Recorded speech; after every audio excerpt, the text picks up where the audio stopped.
La Twingo, la Laguna, la Clio ou encore le Picasso, toutes ces voitures vous les connaissez. Leur point en commun, avoir été conçues par un seul et même homme, Jean-Pierre Plouet. Designer, cet amoureux de la nature et de la bonne chair, né le 8 septembre 1962 dans l'Yonne. Son diplôme de l'École nationale supérieure des arts appliqués et des métiers d'art en poche, il fait ses armes chez Renault, Volkswagen et Ford, avant d'arriver chez PSA Peugeot Citroën, où il a la lourde tâche de s'occuper du style. Portrait d'un homme toujours à la pointe de la technologie qui a su imposer son style futuriste et une véritable marque de fabrique. Jean-Pierre Plouet, votre grand-père roulait en DS, vous ne partiez jamais à l'école sans une petite voiture dans votre poche, et vos premiers concept cars c'était avec des Lego. Vous étiez prédestiné à une carrière comme vous êtes en train de mener. Il semble que oui. En tout cas, au sein du groupe PSA, je m'amuse beaucoup parce qu'effectivement, je fais ce que j'ai toujours aimé faire.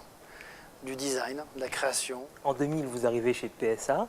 Ça vous énerve quand on dit que vous êtes le sauveur de la marque en quelque sorte? Oui, ça m'énerve un peu parce que je suis arrivé dans une période où les choses étaient tout à fait favorables. C'est un travail d'équipe, c'est une direction générale qui accompagne cette dynamique et qui met le design au meilleur niveau d'entreprise. Qu'est-ce qu'il a en plus, Jean-Pierre Plouet, finalement? J'ai de la passion, j'ai de l'envie, une envie illimitée de créer quelque chose de fort, de nouveau. Vous aimez la peinture et l'architecture, mais je crois que le moment où vous êtes le plus inspiré, c'est au volant, c'est ça? C'est vrai que le voyage, les moments de conduite, c'est des moments de détente, de réflexion, un petit peu en dehors du système, de la course effrénée dans cet environnement.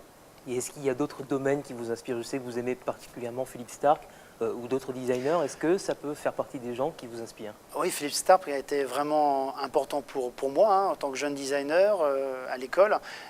Il montrait la voie d'un design plus émotionnel, un design du sens et de l'émotion. Vos collaborateurs disent de vous que vous êtes un acharné de travail. Finalement, c'est ça la clé de la réussite? Non, je ne pense pas être un archer de travail, mais je suis tellement passionné qu'il y a rarement des limites. Non, c'est la passion, c'est l'envie d'aller plus vite, plus loin. C'est avant tout ça. Et on a le temps de faire autre chose quand on crée comme ça pour deux marques? On a besoin de faire autre chose. On a besoin de faire autre chose, même si ça prend une grande partie de sa vie, parce que c'est une passion, hein, c'est dans nos tripes. Il faut des moments de détente, il faut des moments où on jardine, où on fait une balade en belle voiture, décapotable. Et vous roulez en quoi, si c'est pas indiscret? En ce moment, c'est de temps en temps RCZ, de temps en temps DS3, et puis le week-end, on a une petite voiture qui fait plaisir, qui montre un autre univers automobile, et qui est mon jardin secret.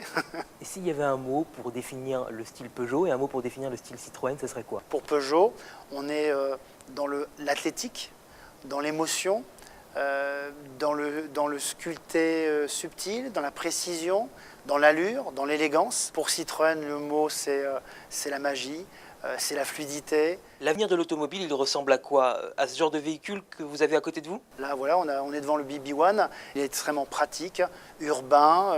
Dans 2,50 m, 4 personnes à bord, c'est quelque chose de fort et de très moderne. Donc l'automobile doit être à la fois moderne, inventive, pragmatique, intelligente. Elle doit nous faire rêver. Vous le définiriez comme ça, votre métier? Vous êtes un peu un créateur de rêve? Ah ben moi, je le vois comme ça. Un créateur de plaisir, de rêve et d'émotion.